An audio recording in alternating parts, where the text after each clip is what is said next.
A 16-year-old student from Finland's elite school raised under the banner of the world's most lauded education system asked me this question, his eyes welling up with bewilderment. In my 15 years of international education, I have never experienced anything quite like it. 28 of Finland's brightest students setting off from the educational heart of Europe, Helsinki, found their study trip abruptly derailed. A massive, unexpected nor'easter forced their emergency landing at Toronto Pearson International Airport (YYZ) in Canada. What followed was a series of utterly unexpected revelations. Do you know what happened? These excellent students who had spent their entire lives being taught that Finnish education was the undisputed world #1 were rendered completely speechless a mere 48 hours after setting foot on Canadian soil.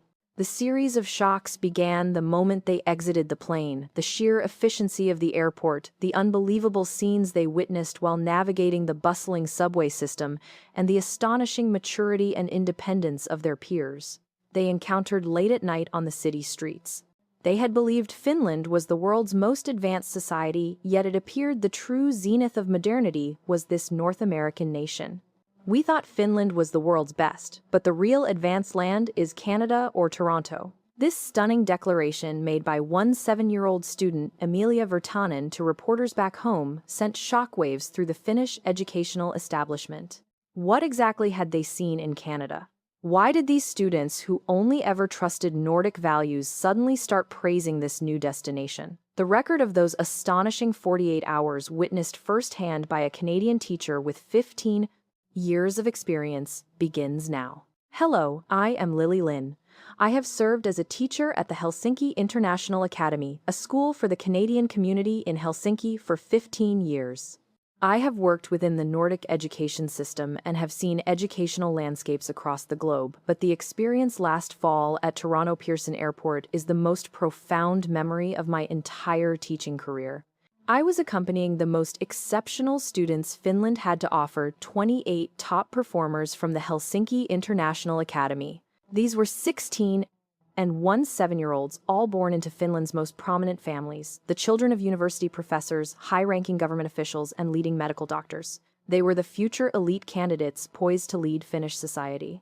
The accompanying faculty was equally distinguished, led by headmaster Markus Laurinainen, all of them PhD-holding experts in educational studies. The purpose of this educational trip was to examine educational practices in Southeast Asia, circulating through Thailand, Vietnam, and Singapore to reaffirm the superiority of the Finnish system, which is celebrated as the world's best. The plan was to study the educational gap between developing and developed countries, and then return to Helsinki.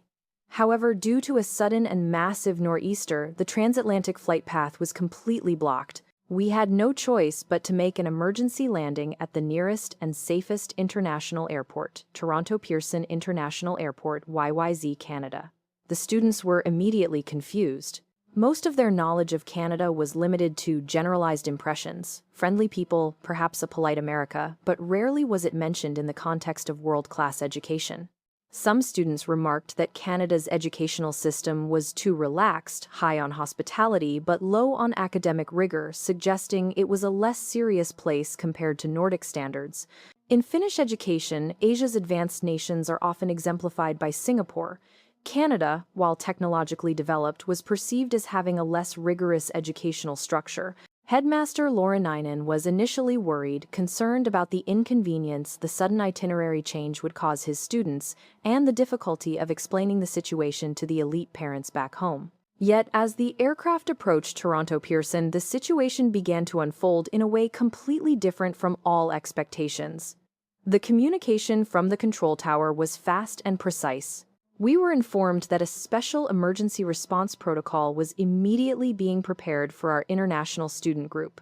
Even more astonishing, they had arranged for ground staff fluent in Finnish to be on standby.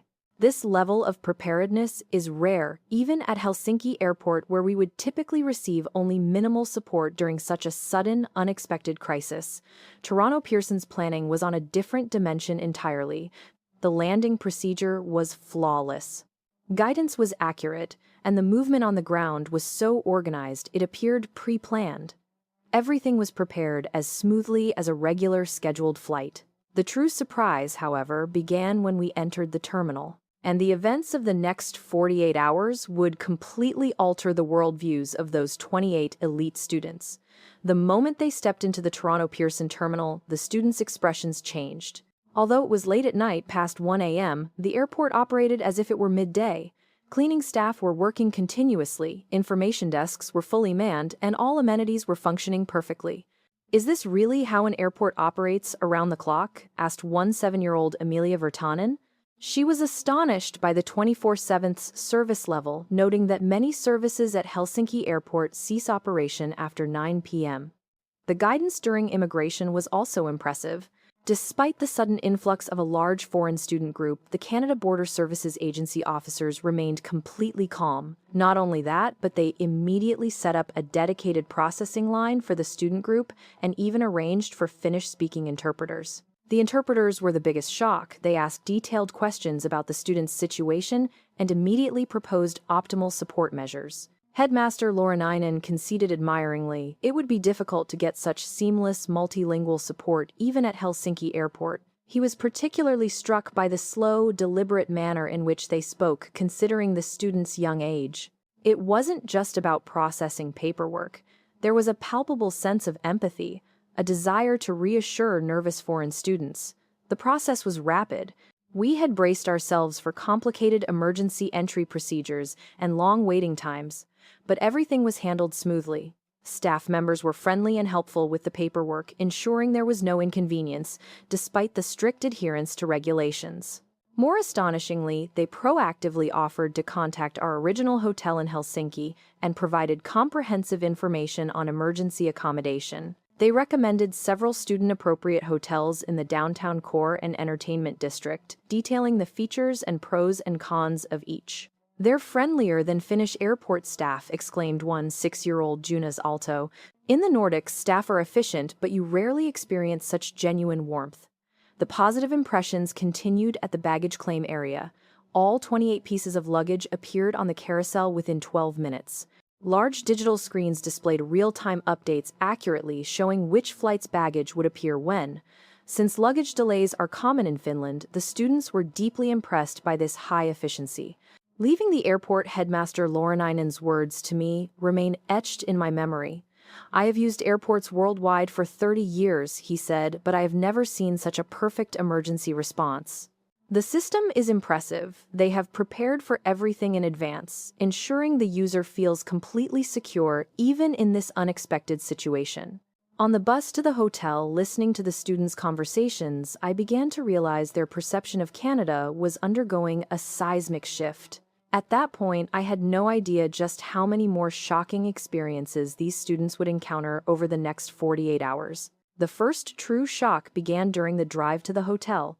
The sights of Canada viewed on the night highway from Toronto Pearson to the city centre completely shattered the students' preconceptions. The scale of the city lights stretching out on both sides of the highway and the meticulously organized clusters of buildings caused everyone to press their faces against the windows. Headmaster Laurinainen marveled. Even in Finland, it would be difficult to see urban planning on this scale. He was particularly impressed by the systematic arrangement where parks, green spaces, residential areas, and commercial facilities coexisted in harmony across different zones. Deputy Headmistress Ani Kiinanen, an urban planning specialist, commented, "It doesn't lose out to Nordic cities. In fact, it is even more refined." As we approached the downtown core, an even more surprising scene unfolded. Even though it was past 11 p.m., the streets were brightly lit and people were moving about naturally. The most striking sight was the visible safety of young women walking alone. A scene of women walking alone and securely late at night is rare even in Finnish cities. "It's genuinely safe here," one 7-year-old Amelia exclaimed in astonishment. Another wave of positive feelings greeted us during the hotel check-in. The front desk staff not only greeted us in fluent English, but upon understanding we were a student group, immediately offered the most suitable services. Despite our late-night arrival, they provided detailed information from the next day's breakfast schedule to nearby amenities. Furthermore, understanding our emergency situation, they even prepared local guidebooks and transit maps.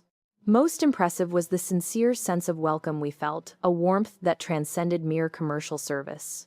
Watching the students' faces in the elevator on the way to our rooms, I felt their perception of Canada changing rapidly. The children who only a few hours earlier had been anxious about a supposedly relaxed North American destination were now brimming with curiosity and anticipation.